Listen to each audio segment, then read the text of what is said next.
Hi guys! For today's video, tara at samahan nyo na naman akong gumawa ng isa na namang refreshing na dessert lalo na at papalapit na naman ang summer at talaga namang napakainit na ng panahon. Ngayon nga mga mare ay gagawa tayo ng mango tapioca at napakadali lang naman itong gawin. So meron nga tayo ditong 4 na piraso ng manggang hinog. Piliin po natin yung talagang matamis na manggang hinog. Tapos ay hihiwain lang muna natin itong ating mga mangga. At after nga natin itong hatiin mga mare, i-slice naman natin nito into small cubes katulad nga po nitong ginagawa ko at gagamitan na lang natin to ng baso para makuha natin yung laman ng ating mga mangga.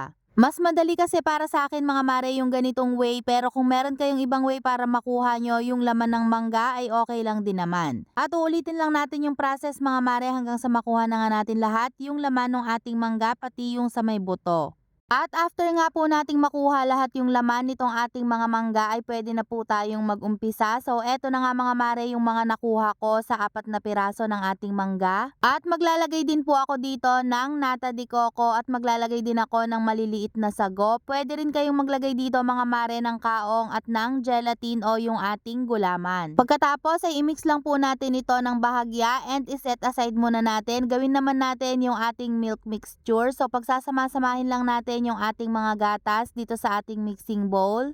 At naglagay nga po ako dito ng 1 can ng condensed milk at 2 pack ng all-purpose cream. And maglalagay din po tayo ng isang malaking pack ng ating evaporated milk. At i-mix lang po natin ito ng maayos hanggang sa mag-well combine na po lahat ng nilagay natin dito na mga ingredients o yung ating mga gatas. And after po nating mahalo ng maayos yung ating gatas, pwede na po tayong maglagay ng paunti-unti nitong ating milk mixture dun po sa ating mga mangga.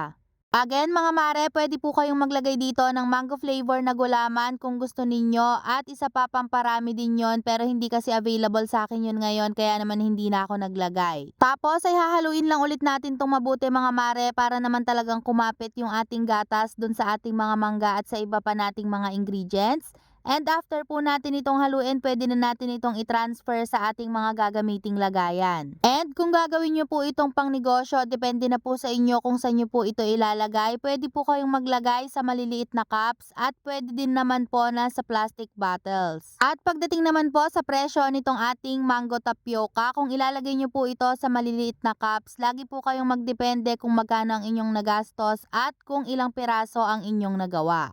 At hanggang dito na lang mga mare, sana po nagustuhan nyo ang ating pangnegosyo recipe for today. And kung meron po kayong mga tanong, i-comment nyo lang sa ating comment section. So hanggang dito na lang mga mare, thank you so much for watching. Keep safe and God bless!